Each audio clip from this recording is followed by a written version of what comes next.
Hello दोस्तों, कैसे हैं आप लोग। स्वागत है आप सबका आपके अपने चैनल फ्लोरेंस एकेडमी पे। तो आई होप कि आप सबकी जो प्रिपरेशन है अच्छी चल रही होगी। और आज जो है 14 तारीख है, अब आज से लगभग 10 दिन बाद जो है आपको एग्ज़ाम होना है। तो आप लोग जो है सीरियस होकर पढ़ाई करना स्टार्ट कर दो। अब समझो कि आपको रोज़ कम से कम आप 7-8 घंटे 10 घंटे जितना आप पढ़ सकते हो, अपना जितना आप 100% इस टाइम पे आप दे सकते हैं आप उतना दीजिए। बाकी सिलेक्शन को लेके आप लोग परेशान मत हो कि सिलेक्शन होगा कि नहीं होगा, उसको बात के लिए छोड़ दो। जो चीज़ें अगर अभी आपके कंट्रोल में नहीं है, ठीक है, जितना चीज़ें आपके कंट्रोल में आप उतना कर सकते हो। आपके हाथ में क्या है, आपके हाथ में मेहनत करना। बाकी जो रिज़ल्ट है उसको ऊपर वाले के हाथ में छोड़ दो कि जो होगा अच्छा ही होगा। और जो चीज़ें अभी नहीं है, जो चीज़ें बाद की बात है, उसको बाद के लिए छोड़ दो। उसके लिए अभी से आप परेशान मत हो कि रिज़ल्ट कैसा आएगा कैसा नहीं आएगा।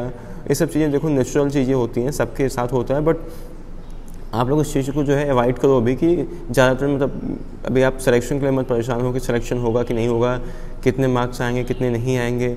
तो जो चीज़ें बाद के लिए है उसको बाद के लिए छोड़ दो। उसके लिए अभी आप परेशान होकर अपनी प्रिपरेशन को मत ख़राब करिए, क्योंकि इससे जो है आपकी प्रिपरेशन और भी ख़राब हो जाएगी। आपके जो मार्क्स अच्छे आने वाले हुए हैं वो भी और ख़राब होते चले जाएंगे। जो आपका डाउनफॉल है उन्हें स्टार्ट हो जाएगा। तो इसलिए जो चीज़ें बाद के लिए हैं उसे बाद के लिए छोड़ दो। आपके काम आपके जो हाथ में है वो मेहनत करना है। तो आप लोग अच्छे से जो है वो मेहनत करो, क्वेश्चंस की प्रैक्टिस करो, रिवीजन करो रोज़। तो आई थिंक आप लोग जो है अच्छा एग्ज़ाम में करोगे। तो आज के वीडियो में जो है हम लोग बात करेंगे नर्सिंग एप्टीट्यूड के ऊपर। आज हम लोग कुछ मतलब 30-35 क्वेश्चन जो है नर्सिंग एप्टीट्यूड के करेंगे, जो आपके एग्ज़ाम के पॉइंट ऑफ व्यू से काफ़ी ज़्यादा इंपॉर्टेंट है। तो चलो शुरू करते हैं क्वेश्चंस की प्रैक्टिस करना हम। तो पहला क्वेश्चन है, पहले क्वेश्चन बोल रहा है कि which year was the first nursing school establish in India. India में जो है पहला नर्सिंग जो स्कूल है कब इस्टेब्लिश हुआ था। तो ऑप्शंस देखते हैं क्या क्या हैं। ऑप्शंस हैं 1857, बी है 1947, सी है 1965 एंड डी है 1985। तो क्वेश्चन नंबर जो 1 है इसका कौन सा ऑप्शन सही होगा यहाँ पे। इसका जो है फर्स्ट ऑप्शन सही होगा। क्या होगा यहाँ पे 1857। 1857 जो है पहला जो नर्सिंग स्कूल था इंडिया में जो इस्टेब्लिश हुआ था। तो आगे बढ़ते हैं, अगला क्वेश्चन देखते हैं। अगले क्वेश्चन में है कि what is the minimum education requirement है to become a registered nurse in India. Bharat में एक रजिस्टर्ड नर्स बनने के लिए जो मिनिमम जो है एजुकेशन कितनी होनी चाहिए किसी भी इंसान की।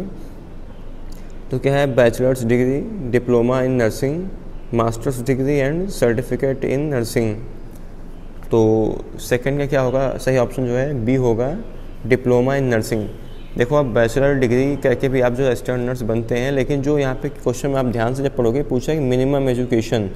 तो जो जीएनएम होता है, जीएनएम भी एक जो जनरल मिडवाइफरी नर्सिंग होता है, एक डिप्लोमा कोर्स होता है 3 साल का।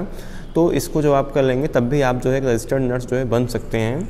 तो इसलिए क्या होगा यहाँ पे डिप्लोमा इन नर्सिंग। अब अगला क्वेश्चन है कि what is the regulatory body responsible for registration of nurses in India. पहला क्या है, इंडियन नर्सिंग काउंसिल। सेकंड है मेडिकल काउंसिल ऑफ इंडिया। सी है nursing and midwifery council. D है वर्ल्ड हेल्थ ऑर्गेनाइजेशन। तो क्वेश्चन नंबर 3 है, क्वेश्चन नंबर 3 का कौन सा ऑप्शन सही है यहाँ पे। यहाँ पे जो होगा वो INC होगा। मतलब क्या, इंडियन नर्सिंग काउंसिल। जो इंडियन नर्सिंग काउंसिल होता है, जो मतलब जब भी जिसका डिप्लोमा या तो किसी भी पूरा हो जाए नर्सिंग में, या तो ग्रेजुएशन जब पूरा हो जाए तब जो रजिस्ट्रेशन होता है, जो आपको एक रजिस्टर्ड नर्स का जो सर्टिफिकेट मिलता है वो कहाँ से मिलता है, INC के थ्रू मिलता है। कहाँ से, इंडियन नर्सिंग काउंसिल के थ्रू। अगला देखते हैं क्वेश्चन, इसमें है कि what is the duration of bachelor of science in nursing BSc nursing course in India. Bharat में जो BSc नर्सिंग कोर्स का ड्यूरेशन क्या होता है। एक क्वेश्चन देखो 2022 का आया हुआ क्वेश्चन है। तो क्या है इसमें, 1 ईयर, 2 ईयर, 3 ईयर, 4 ईयर। तो क्वेश्चन नंबर 4 का क्या होगा यहाँ पे, फोर्थ ऑप्शन सही होगा।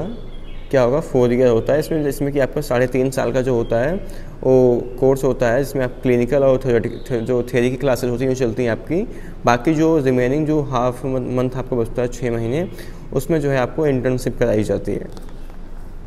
तो BSc नर्सिंग कितने साल का कोर्स है, 4 साल का कोर्स है, विथ इंटर्नशिप इसमें इंक्लूड होता है।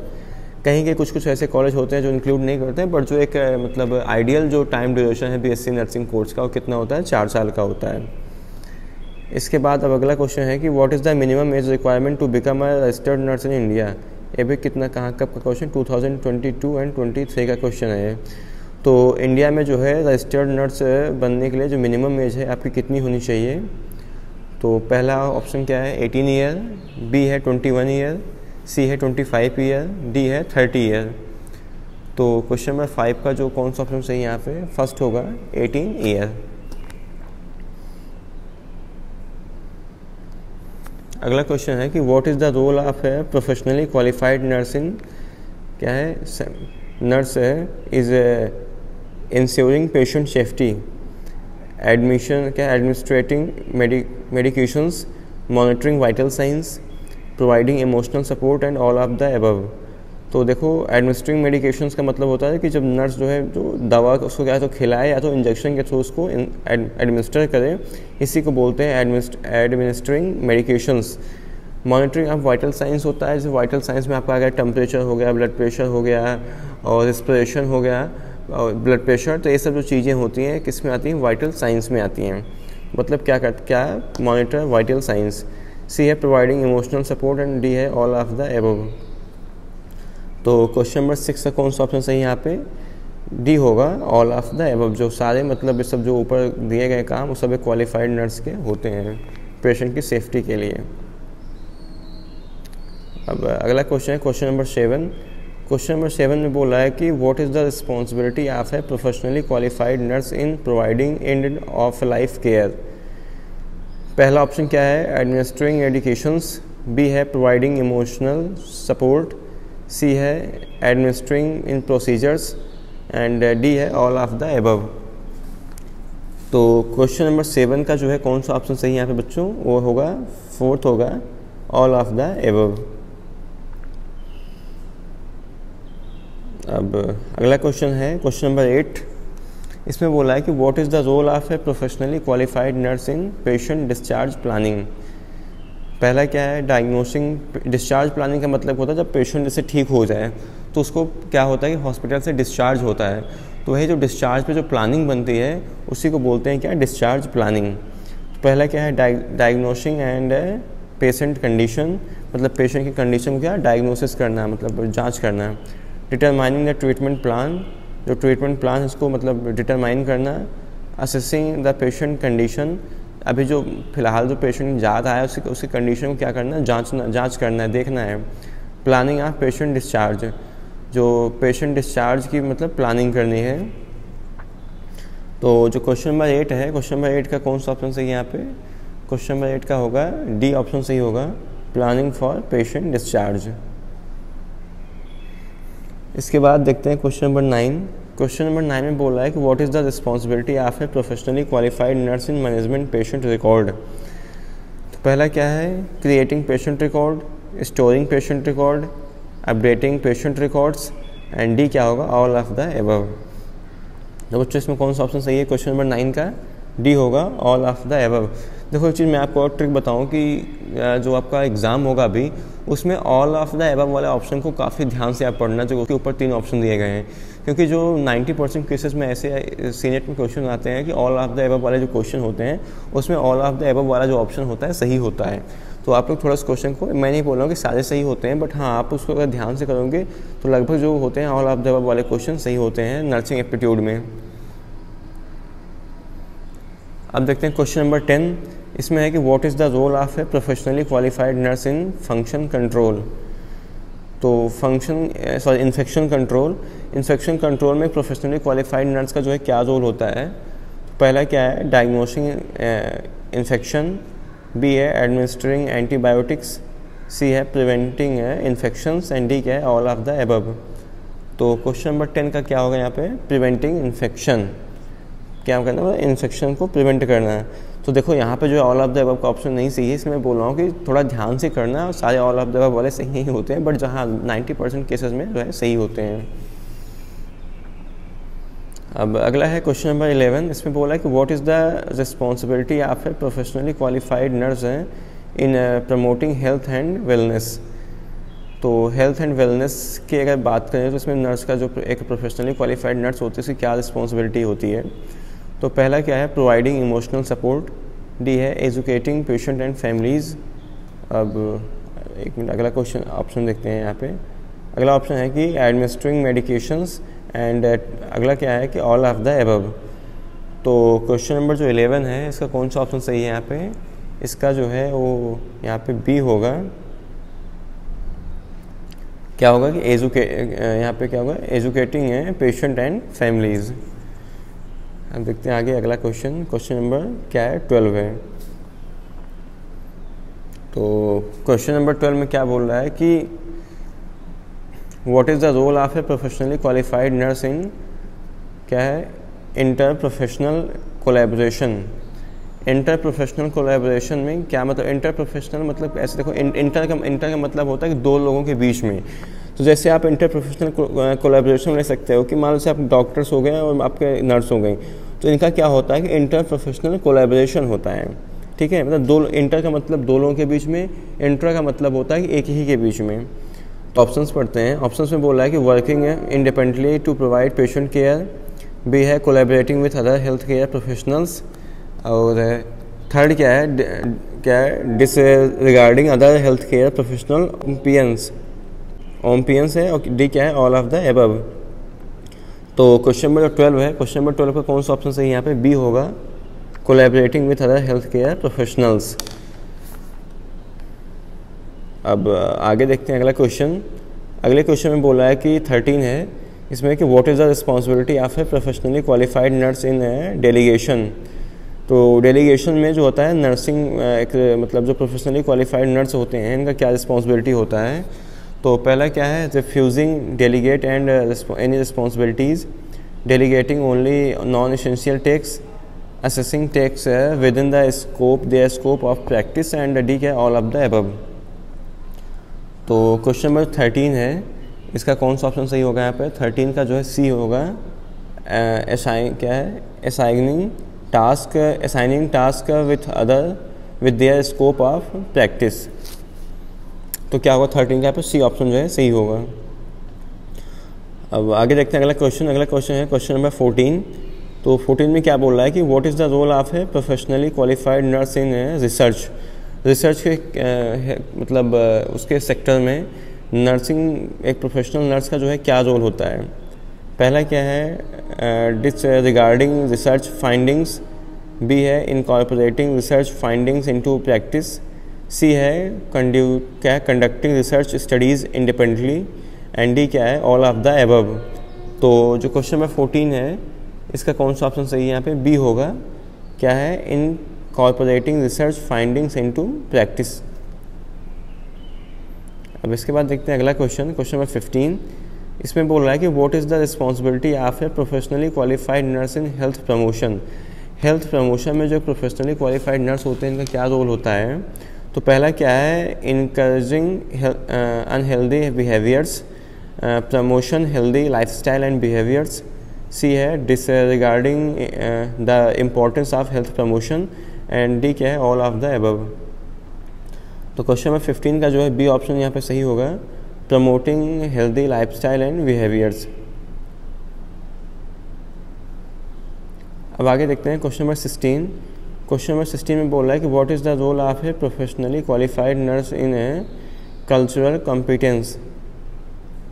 तो ऑप्शंस देखते हैं इसमें क्या क्या है, disregarding cultural belief and practice, second है providing culturally sensitive care, C है refusing to care for patient into different cultures, and D क्या है ऑल ऑफ द एबव। तो क्वेश्चन नंबर 16 है, इसका क्या है यहाँ पे बी ऑप्शन सही होगा, प्रोवाइडिंग कल्चरली सेंसिटिव केयर्स। उसके बाद जो है क्वेश्चन नंबर 17 देखते हैं। क्वेश्चन नंबर 17 में बोला है कि what is the responsibility of a professionally qualified nurse in ethical practice. Ethical practice का मतलब जैसे होता है कि मतलब एथिकल मतलब कि जैसे एथिकल का मतलब ये होता है कि क्या जैसे को क्या सही है क्या गलत है, अपने मतलब विवेक से कुछ ऐसे डिसीजंस होते हैं जो लिए जाते हैं। तो उस सेक्टर में पूछ रहा है कि मतलब जो एक प्रोफेशनली क्वालिफाइड नर्स होते हैं उनका क्या रोल होता है।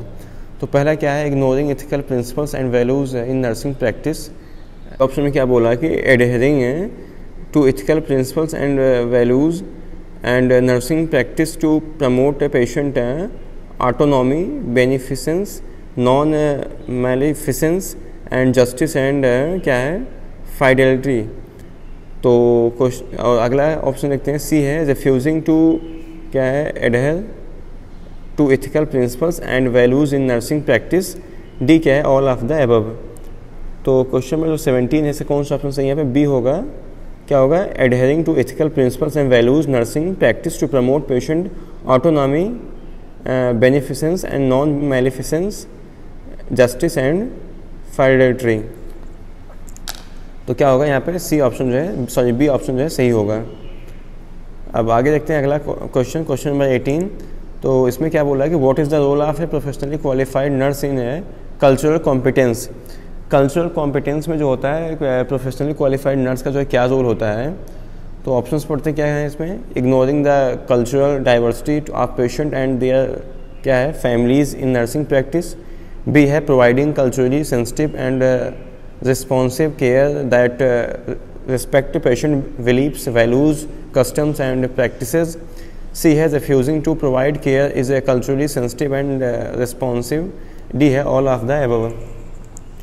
तो क्वेश्चन नंबर जो 18 है इसका कौन सा ऑप्शन सही है? बी है। क्या होगा? क्वेश्चन नंबर 18 का कौन सा ऑप्शन सही है? बी होगा जो सही होगा। जो है अगला क्वेश्चन देखते हैं। अगला है क्वेश्चन नंबर 19 में क्या बोला है कि what is the responsibility of a professionally qualified nurse in documentation. Documentation में जो नर्स प्रोफेशनली क्वालिफाइड नर्स होते हैं इनका क्या रोल होता है? तो डॉक्यूमेंटेशन का काम देखो तब पड़ता है जब या तो पेशेंट एडमिशन उसका होता है या तो डिस्चार्ज होता है। तो बहुत सारे ऐसे हॉस्पिटल में प्रोसीजर होते हैं जहाँ पे डॉक्यूमेंटेशन का जो प्रोसीजर होता है वो। तो इसमें जो प्रोफेशनली क्वालिफाइड नर्स होते हैं इनका क्या रोल होता है? तो अब ऑप्शंस देखते हैं क्या क्या है। पहला है कि documenting care without accuracy, competence and timeliness. B है documenting care accurately and completely in a timely manner to ensure क्या है continuity, quality and safety to care of care. and C क्या है refusing to document care and last option क्या है all of the above। तो question number 19 है इसका कौन सा सही है? यहाँ पे बी ऑप्शन जो है सही होगा। बी ऑप्शन क्या है? क्या बोल रहा है कि documenting care accurately, completely and timely manner to ensure continuity, quality, safety of care। अब आगे देखते हैं अगला क्वेश्चन, क्वेश्चन नंबर 20। तो देखो क्वेश्चन नंबर 20 है, काफ़ी मतलब बड़ा क्वेश्चन, इसको छोड़ देते हैं हम क्योंकि इतना बड़ा क्वेश्चन आपसे नहीं पूछेगा। तो आगे देखते हैं क्वेश्चन नंबर 21। अभी देखो बीच में जो कुछ क्वेश्चंस थे जो आपके मतलब एग्जाम के पॉइंट ऑफ व्यू से इंपॉर्टेंट नहीं थे तो मैंने उनको छोड़ दिया है। अब क्वेश्चन नंबर 30 से आप देखो यहाँ पे क्या है कि what is the role of a professionally qualified nurse in a patient education. Patient education में जो प्रोफेशनली क्वालिफाइड नर्स होते हैं इनका क्या रोल होता है? पहला क्या है? Providing minimal information to patient, providing comprehensive education to patient. C क्या है? Refusing to educate patient and D क्या है? All of the above. तो क्वेश्चन नंबर 30 है, क्वेश्चन नंबर 30 का कौन सा ऑप्शन सही है? यहाँ पे बी होगा, प्रोवाइडिंग है कॉम्प्रिहेंसिव एजुकेशन टू पेशेंट। इसके बाद देखते हैं क्वेश्चन नंबर 31। क्वेश्चन नंबर 31 में बोला है कि what is the responsibility of a professionally qualified nurse in a delegation and क्या है supervision of unlicensed assistive personnel. तो ऑप्शंस क्या क्या है इसमें? Refusing delegate and responsibilities, delegating task beyond the scope of practice and C क्या है? Supervising unlicensed assistive personnel appropriately and D क्या है? All of the above.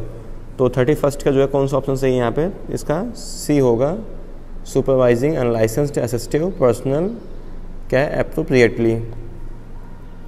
अब क्वेश्चन नंबर 32 देखते हैं। 32 में बोला है कि what is the responsibility of a professionally qualified nurse in assessing patient condition.